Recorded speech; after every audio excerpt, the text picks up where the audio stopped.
Irmãos, eu quero convidar vocês a ir lá para Deuteronômio, capítulo 33, e nós vamos ler um trecho de Deuteronômio 33, versículos 26 a 29. Abra a sua Bíblia lá e nós vamos nos deter um pouco sobre esse texto nessa noite aqui. Terminamos semana passada, não é? Aquela série que nós víamos falando sobre culto. Hoje nós queremos falar sobre fé. E já os irmãos vão entender por quê. Abra a sua Bíblia lá. Deuteronômio 33, versos 26 a 29. O texto está anunciado ali. Eu quero que você acompanhe. Eu vou ler aqui na versão que eu sempre faço, que é a NVI. Diz assim: não há ninguém como o Deus de Jessurum, que cavalga os céus para ajudá-lo e cavalga as nuvens em sua majestade. O Deus eterno é o seu refúgio, e para segurá-lo estão os braços eternos. Ele expulsará os inimigos da sua presença, dizendo: destrua-os. Somente Israel viverá em segurança. A fonte de Jacó está segura, numa terra de trigo e de vinho novo, onde os céus gotejam orvalho. Como você é feliz, Israel! Quem é como você, povo salvo pelo Senhor? Ele é o seu abrigo, o seu ajudador, a sua espada gloriosa. Os seus inimigos se encolherão diante de você, mas você pisará os seus altos. Amém? Essas palavras fazem parte do final de um poema, registrado aí em Deuteronômio 33. O versículo 1 define esse poema como a bênção com a qual Moisés, homem de Deus, abençoou os israelitas antes da sua morte. Moisés ele tinha caminhado com esse povo de Israel 40 anos, peregrinando com o povo, né? Agora Moisés, perto dos seus 120 anos de idade, ele sabe que os dias da sua jornada estão chegando ao fim. E aí então Moisés, ele se vê na obrigação de falar alguma coisa ao povo antes da sua morte, como ocorre em algumas ocasiões no Antigo Testamento, quando alguém, às vezes um pai, às vezes um líder, ele para e ele fala ao povo, ele começa a abençoar o povo. E aqui Moisés, ele faz a mesma coisa, ele fala, ele profere bênção sobre o povo de Israel, tribo a tribo. E é interessante a gente pensar que na Bíblia o falar é importante, né? Por isso tem muita essa ideia de abençoar alguém, porque é a fala. Quando você fala para alguém, você pode abençoar a pessoa. Assim como pode trazer destruição, ruína, maldição sobre a pessoa, dependendo do que fala para a pessoa, né? E nós já, outras ocasiões, já falamos sobre isso aqui, né? A importância da nossa fala, do nosso falar, né? A gente precisa cuidar disso, porque isso pode produzir crescimento, edificação, como pode também causar ruína, destruição. Mas Moisés, ele fala ao seu povo, ele profere bênção sobre cada tribo. E aí, ele vai se dirigindo a cada uma de cada vez, só que ele vai terminar com a tribo de Aser, né? Mas ele vai terminar com uma bênção geral, falando a todo o povo, né? Que são esses versículos que nós lemos aqui. Não quer mudar aqui. Está rebelde hoje, tem que mudar aí. Então, a função ou o propósito principal dessas palavras ditas aqui é manter a fé do povo focada em Deus. Essa é a função principal. E é isso que eu quero utilizar da mesma forma o que Moisés fez. Eu quero que a sua fé se mantenha focada em Deus. Por isso, se você está nesta hora, com o seu celular aberto, o resultado da eleição, deixa isso para lá. E quem está em casa também, né? Às vezes você está com o olho no culto e com o olho no celular. Preocupadíssimo, né? Quem vai ser o presidente desse país? Nós precisamos manter a nossa fé focada em Deus. Em Deus. Essa deve ser a sua preocupação. Se a minha fé, como nós cantamos aqui, descansa. Se ela descansa, de fato, no Senhor. Nós estamos num dia extremamente significativo, por ser dia de eleição, que implica que nós estamos prestes a uma transição, ainda que permaneça o mesmo governo muda sempre alguma coisa, né? A gente nunca sabe, né? O bom vira ruim, o ruim vira bom. Então, assim, a gente nunca sabe como é que vão ser as coisas. Isso nos traz uma certa insegurança. Nós estamos também, talvez nem seja a sua preocupação, porque você está tão tomado com a eleição, mas nós estamos na véspera de aniversário da Reforma Protestante. Amanhã, 31 de outubro, que você está pensando que é Halloween, mas amanhã, 31 de outubro, 505 anos da Reforma Protestante. Então, assim, é uma data importante, e essa data tem a ver com 31 de outubro de 1517, quando Martinho Lutero pega aquelas 95 teses dele e chama a igreja para discussão, né, cravando aquelas 95 teses lá na porta da igreja, da capela, do castelo de Wittenberg, né, ali na Alemanha. A partir dali se conta, então, e amanhã vai dar exatamente 505 anos.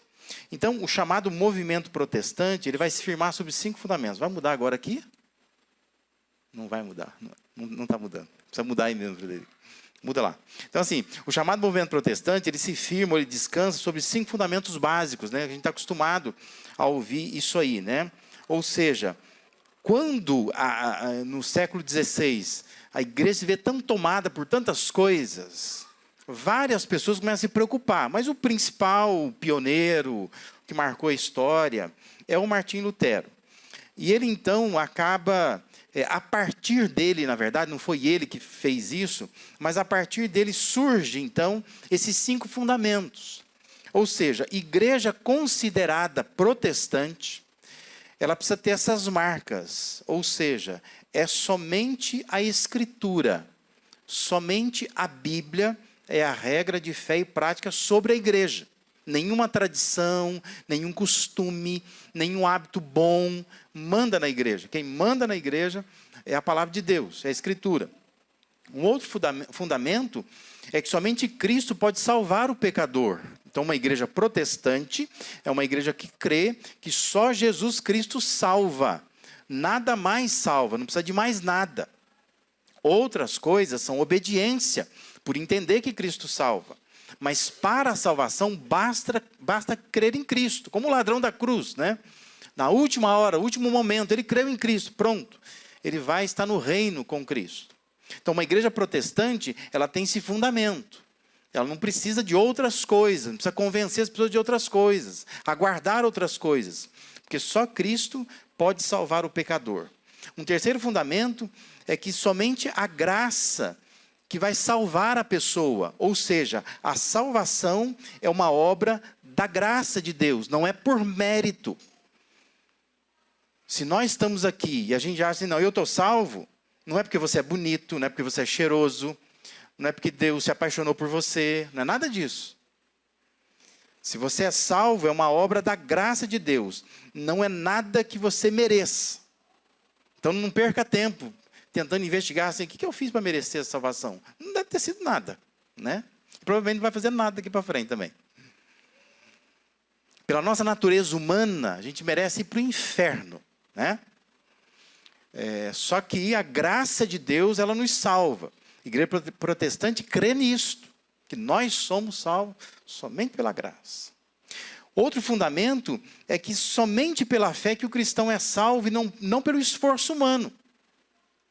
Então, a graça nos escolhe, a graça é que nos alcança, e o que Deus requer de nós é simplesmente fé, só fé.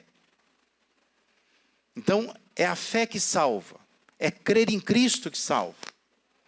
Uma igreja protestante crê dessa forma, crê que basta que a pessoa tenha fé. Ela precisa ter fé e dar o dízimo? Não. Ela precisa ter fé e ela precisa fazer boas obras? Não. Ela precisa ter fé e ela precisa evangelizar pessoas? Não. Ela precisa ter fé e participar da ceia? Não. Precisa ter fé para ser batizada? Não. Ela só precisa ter fé. Agora, não significa que você não precisa dar o dízimo, não significa que você não precisa vir na igreja, não significa que você não precisa ser batizado. Você será, mas não é isto que te salvará. O que te salvará é a sua fé depositada em Cristo. Outros esforços humanos não colaboram com a sua salvação. São apenas expressões de gratidão a Deus. Consegue entender isso? E por fim, o outro fundamento da fé protestante é que somente Deus é merecedor de toda a glória. Somente a Ele nós damos glória. Nós não temos ninguém que seja um ícone humano que a gente fica adorando, idolatrando, venerando, porque apenas a Deus nós damos glória. São fundamentos do movimento protestante. Então, essa forma de resumir a chamada fé ideal da igreja foi necessária porque lá nos fins, né, do século XV, início do século XVI, a igreja ela tinha agregado tanta coisa àquela fé simples de Jesus e dos apóstolos, uma quantidade enorme de práticas estranhas, nocivas, na sobriedade da fé. E por causa disso, então, houve a necessidade de chamar a igreja para uma conversa. E aí, então, surge o chamado movimento protestante, que não é assim um dia o cara foi lá e fez isso, né? A coisa foi acontecendo, foi tomando volume. Mas a partir dessa data significativa, que é 31 de outubro de 1517. Então, todos esses fundamentos aí, eles são desafiadores para o ser humano, porque requer que se abra mão da prepotência humana. E requer que a gente deixe de pensar que nós somos autossuficientes, que nós precisamos depender de Deus. Então, todos esses itens nos esvaziam e nos fazem olhar para Deus com um olhar diferente. Mas juntando essas coisas que nós estamos vivendo agora, né? Transição de governo, necessidade de pensar ou repensar o que foi reformado, né, lá atrás, na igreja protestante. E mais ainda, porque nós estamos caminhando para o final de um ano. Né, a gente está aí, com o ano terminando. A necessidade de recuperar a capacidade de viver somente pela fé se torna uma necessidade fundamental. Obviamente que o fundamento protestante, o somente a fé, se preocupa primariamente com a salvação eterna. Mas diante do cenário que nós estamos vivendo, é bom a gente refletir sobre a nossa fé, a fé do dia a dia, a fé prática. Porque se as pessoas não estão crendo em Deus para viver o dia a dia, imagina para a eternidade. Eu fico pensando, se você não tem fé para acreditar que Deus está no controle de todas as coisas aqui na Terra, eu fico pensando que fé que você tem para acreditar que Deus criou um céu para você. Que se você morrer, você vai para algum lugar. Nós precisamos refletir sobre a nossa fé. A bênção proferida por Moisés conclamou o povo à fé em Deus. Nós precisamos crer em Deus. Então eu quero sintetizar as palavras de Moisés aqui em 3 declarações. Nós vamos olhar para a primeira agora, pode clicar lá. A primeira declaração é que Deus está acima de qualquer coisa. Qualquer coisa. A versão do Almeida, Revista e Atualizada, ela traduziu o versículo 26 assim: não há outro, ó amado, semelhante a Deus, que cavalga sobre os céus para a tua ajuda, e com a sua alteza sobre as nuvens.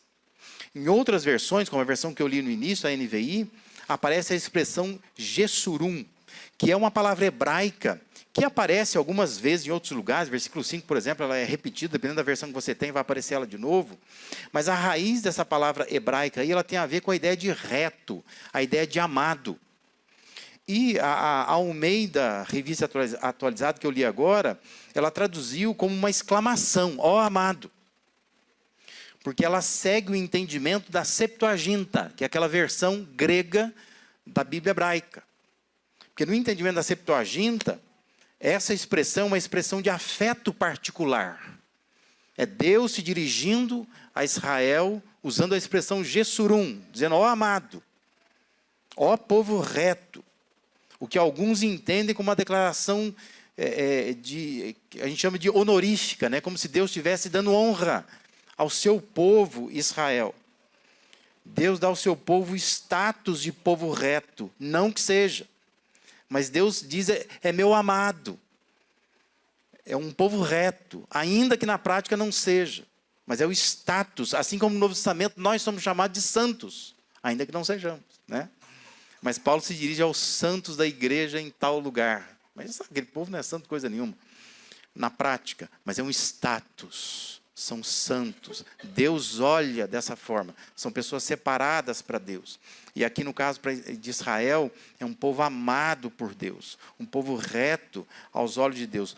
Povo para quem Deus tem um propósito. Essa que é a ideia aqui, né? Então, Israel, como nós, era monoteísta. Ou seja, Israel cria num Deus único. Mas Moisés, ele enfatiza aqui que não há outro Deus com os atributos de Deus, especialmente a soberania de Deus. Israel cria que há um Deus nos céus que o ajudava. Mas Moisés, antes da sua morte, queria lembrar esse povo que esse Deus que ajuda Israel está acima de qualquer coisa. Por isso aparecem essas expressões, né? Ele cavalga sobre os céus. E a sua alteza, a sua majestade está sobre as nuvens. Então, não é simplesmente imaginar assim que os céus é uma plataforma e Deus está passando com um cavalo, montado num cavalo lá em cima. Ele está cavalgando sobre os céus, sobre as nuvens. É mais que isso. É a ideia de pensar assim, ó, daqui do nosso olhar, quando a gente olha para cima, e aquele povo muito mais do que nós, né? A coisa mais alta que tem é o quê? É as nuvens. Então está dizendo assim, Deus cavalga sobre as nuvens, acima das nuvens. Essa é a ideia. Não é simplesmente pintar um quadro de você imaginar sobre as nuvens Deus passeando no cavalo. Mas a ideia é dizer que acima do ponto mais alto que você imagina que exista, Deus está acima dele. Consegue entender? Por isso essa declaração, nós precisamos voltar a crer, firmar a nossa fé, de que Deus é um Deus único. Não tem ninguém como Deus. E Ele está acima de qualquer coisa. Qualquer coisa. Pensa na coisa mais alta, mais poderosa. Deus está acima dessa coisa. Pensa num presidente, pensa num governante mundial que tenha, que possa ter. Deus está acima dele. Pensa no diabo que você teme. Deus está acima dele. Consegue entender? Deus está acima de qualquer coisa. Então, seja qual for o problema que você está preocupado nesta noite, pensa, Deus está acima disso aí. A coisa mais alta, que você mais teme, que você se apavora, Deus está acima disso aí. E é importante que a gente aprenda somente crer. Creia nisso. Ou você brinca de vir à igreja. Você está brincando de ser crente. Porque se você está seriamente seguindo as Escrituras vai dizer que Deus está acima de qualquer coisa. Então é melhor você começar a colocar a sua fé onde ela precisa ser colocada. Acima de todas as coisas. Uma segunda afirmação baseada nesse texto é que Deus, ele abençoa o seu povo. Os versos 27 e 28 dizem assim: o Deus eterno é a tua habitação.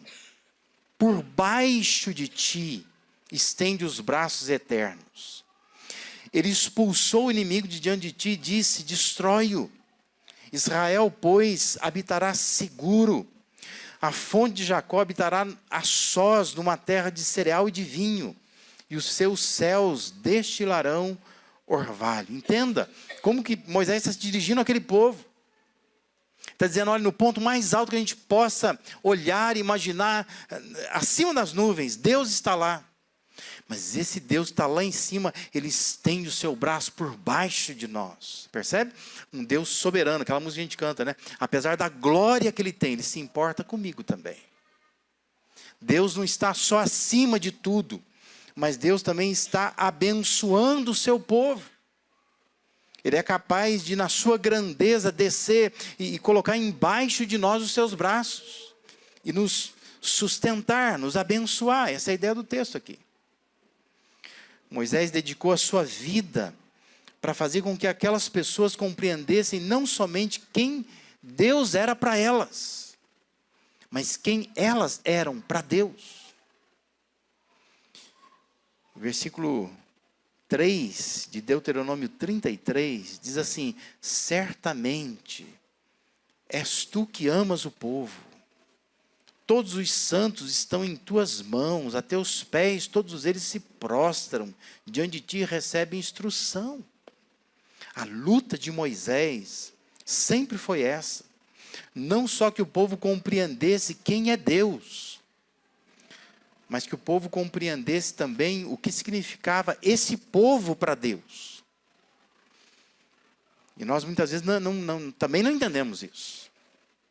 Porque no Novo Testamento a igreja se torna alvo da graça, do amor de Deus. De modo que no Novo Testamento a igreja é chamada a noiva de Cristo. Posição de honra.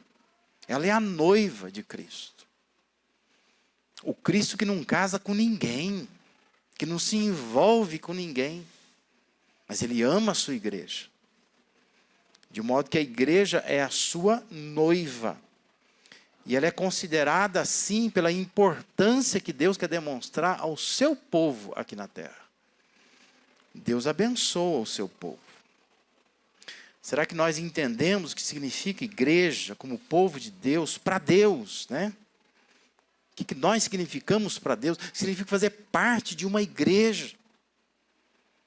Somos o povo que Deus abençoa. Olha que expressões ricas, né, que o texto traz. Por baixo de nós Ele estende o seu braço. Diz que Ele expulsa o inimigo. Diz ainda que nós podemos habitar seguros. Diz que a gente pode usufruir o melhor que Deus deseja nos dar. E diz ainda que os céus podem destilar orvalho sobre nós. Essa é a ideia de refrigério, de frescor, de conforto. Deus pode nos dar conforto. Fico pensando se você ficasse só com Deus, não seria suficiente. A gente fica temendo tanta coisa, a gente teme a economia, a gente teme se vai ter dinheiro ou não vai ter, a gente teme se vai ficar sozinho, não vai ficar sozinho. Se você ficar sozinho só com Deus, não seria suficiente.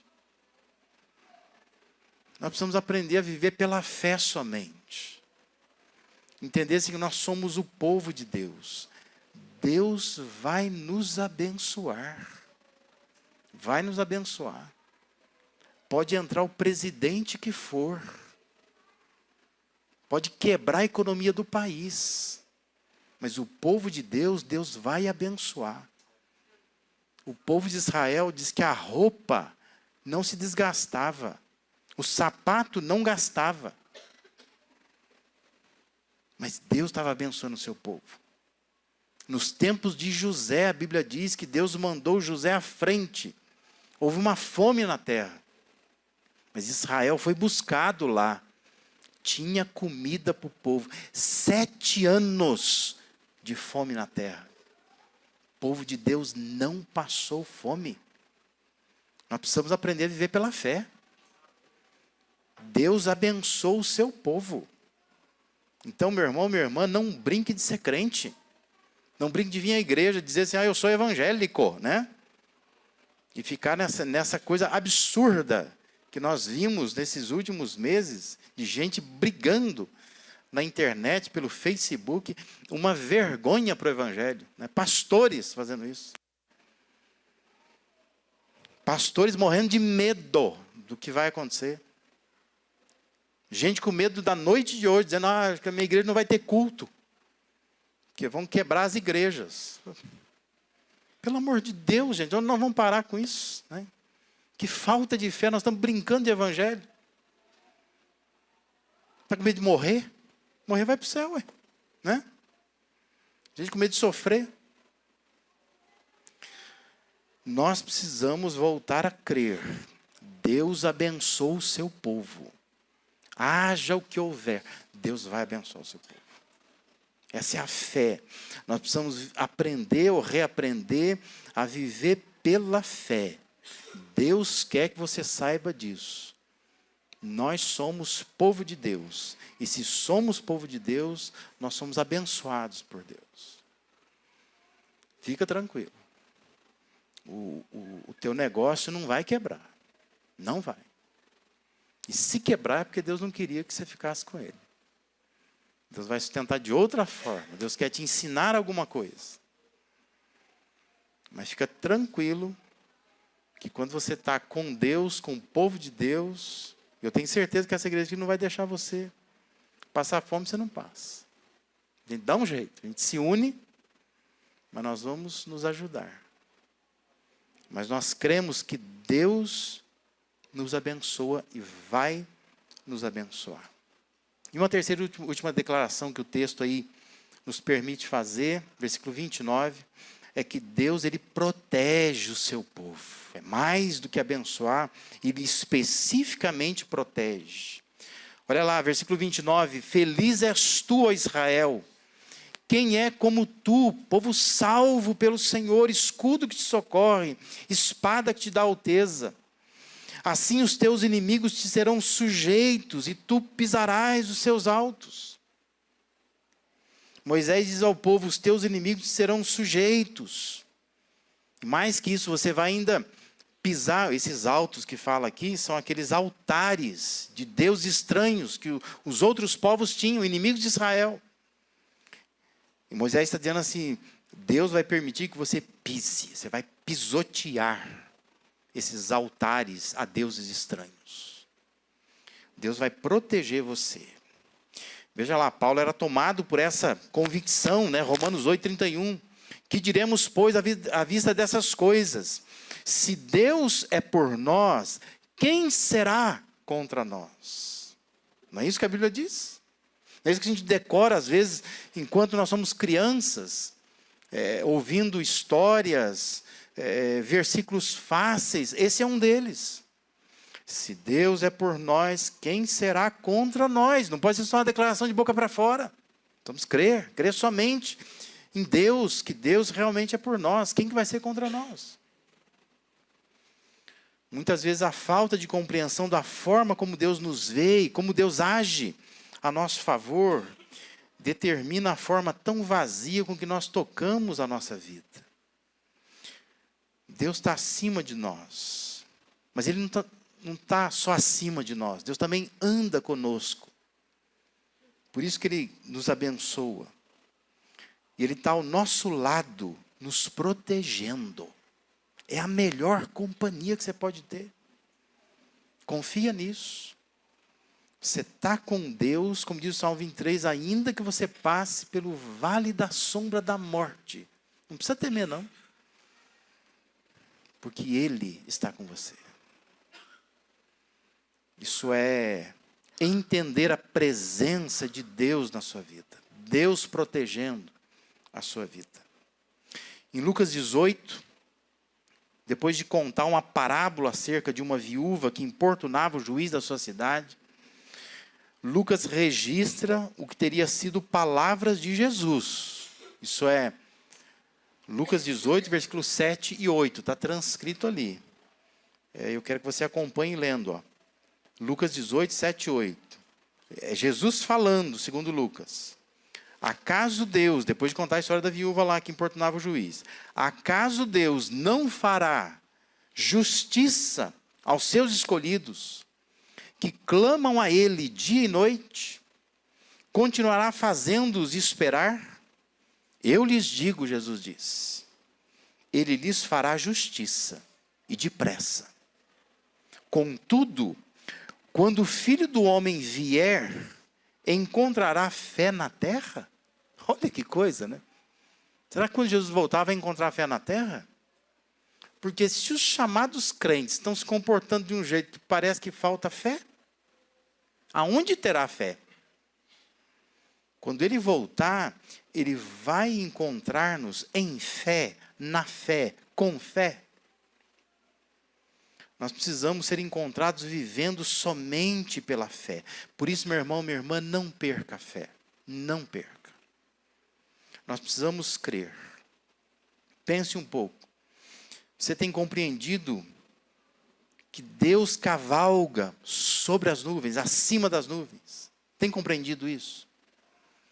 Que Deus é soberano, Deus está acima de qualquer coisa. Deus não é amuleto de sorte. Deus não é uma coisa pequena. Deus não é uma coisa que você guarda no bolso. Deus é um Deus incontrolável, soberano. Ninguém controla Ele. Se Deus disser assim, não, agora eu quero determinar o mal sobre o mundo, porque o mundo precisa aprender alguma coisa, Deus fará isso. Não sou eu, não é você que vai controlar.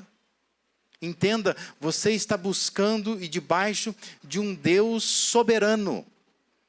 Um Deus que ninguém controla. Ninguém vai controlar. Pode ser governo, pode ser quem for. Ninguém controla Deus. Deus fará a tua vontade, a vontade dele até o fim.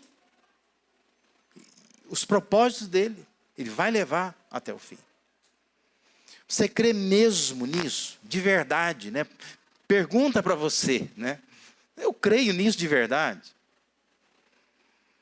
Você vive de uma forma que demonstra que você está seguro. Não é porque o mundo está seguro. Não é porque a sua casa é segura. Não é porque o seu carro é seguro. Mas eu vivo seguro porque Deus estende os seus braços debaixo do seu povo. Eu creio nisso. Eu estou seguro pela fé. Eu não estou seguro pelo carro blindado, pela cerca elétrica da minha casa. Eu não estou seguro porque eu tenho poupança, eu tenho dinheiro guardado. Cuidado, hein? Tem governo que pega. Não é isso que deve estar a nossa segurança. Por que você está seguro? Eu estou seguro porque eu tenho Deus. Eu sei que Deus estende os seus braços debaixo de mim. Lá da sua glória, da onde Ele está, da grandeza que Ele tem, Ele é capaz de descer, estender os seus braços e me segurar, me sustentar. Estou seguro por causa disto. Eu não estou seguro porque eu consegui fazer um pé de meia. Eu não estou seguro porque daqui a pouco eu vou mudar do país mesmo, né? Eu estou indo embora já, então estou tranquilo. Não vou passar o que vocês vão passar aqui, não. Não é isso que eu estou perguntando. Estou perguntando se você está seguro em Deus. Para o que Deus é capaz de fazer pelo seu povo. Você entende que você faz parte de um povo salvo pelo Senhor. O Senhor que é escudo, que socorre, espada que te dá alteza. Deus faz com que o seu povo vença os seus inimigos. E nos protege dos dardos do inimigo. Você crê nisso de verdade? Está com a fé nisso, né? Está crendo somente nisto. Moisés estava indo para a sepultura, mas ele queria alimentar a fé do seu povo. Eu não estou indo para a sepultura não, viu? Mas eu queria alimentar a sua fé. E quem sabe um dia você vai dizer assim, nossa, pastor Lazarino nem está por aqui mais, né? Já partiu para a glória. Mas ele sempre falava isso. Ele sempre motivava a nossa fé. Nós precisamos alimentar a nossa fé. O Salmo 37, tão conhecido, a gente já leu tantas vezes. Mas eu quero te convidar a olhar de novo para ele. Salmo 37, versículo de 1 a 7. Está transcrito ali também. Diz assim, não se aborreça por causa dos homens maus. E não tenha inveja dos perversos. Pois como o capim logo secarão. Como a relva verde logo murcharão. Olha o que o texto diz. Lê comigo ali. O que diz lá? Confie no Senhor. E faça o bem no Facebook, no Instagram. Faça o bem. Para de fazer maldade, né? Ficar espalhando terror. Ficar discutindo com as pessoas. Xingando. Confia no Senhor. Faça o bem. Assim, diz o texto, você habitará na terra. Desfrutará segurança. Lê de novo comigo lá, ó. Deleite-se no Senhor. Deleite-se no Senhor. e Ele atenderá aos desejos do seu coração. De novo, leia comigo lá. Entregue o seu caminho ao Senhor, confie nele, e Ele agirá. Ele deixará claro como a alvorada que você é justo, e como o sol do meio-dia que você é inocente. Pela última vez eu pedi para você ler comigo, vamos lá? Descanse no Senhor e aguarde por Ele com paciência. Não se aborreça com o sucesso dos outros, nem com aqueles que maquinam o mal. Chega na sua casa, pega a sua Bíblia, abra de novo o Salmo 37, grife essas palavras lá. Durante a semana, pegue todo dia esse salmo. E pense, olha, eu preciso confiar no Senhor e fazer o bem. Eu preciso me deleitar no Senhor. Eu preciso entregar o meu caminho ao Senhor e confiar nele. Eu preciso descansar no Senhor e aguardar por Ele. E quando a gente faz isso, nós estamos colocando a nossa fé somente nele. Somente nele. Por isso, meu irmão, minha irmã, entenda. Deus está acima de qualquer coisa. Ou seja, Ele é soberano. Deus, Ele abençoa o seu povo. Ou seja, Ele é suficiente. E Deus, Ele nos protege. Ou seja, Ele é salvador. Mais do que o salvador eterno. Ele te salva todo dia, você nem sabe. A quantidade de coisas que Deus anda te salvando, você não está nem vendo. Mas Deus está te protegendo do inimigo. Que Deus te abençoe. Que você saia daqui, você que está em casa, saia do online, com o coração cheio de fé, para viver esse final de ano, e olhando para Deus, mirando em Deus, dizendo, Deus, eu confio no Senhor. Eu quero fazer o bem. Eu quero me deleitar no Senhor. A minha delícia é o Senhor. Eu quero entregar o meu caminho ao Senhor. Eu quero confiar nele. Eu quero descansar. E eu quero aguardar por Ele com paciência. Ele, no momento certo, vai agir, vai fazer o bem para todos nós. Amém?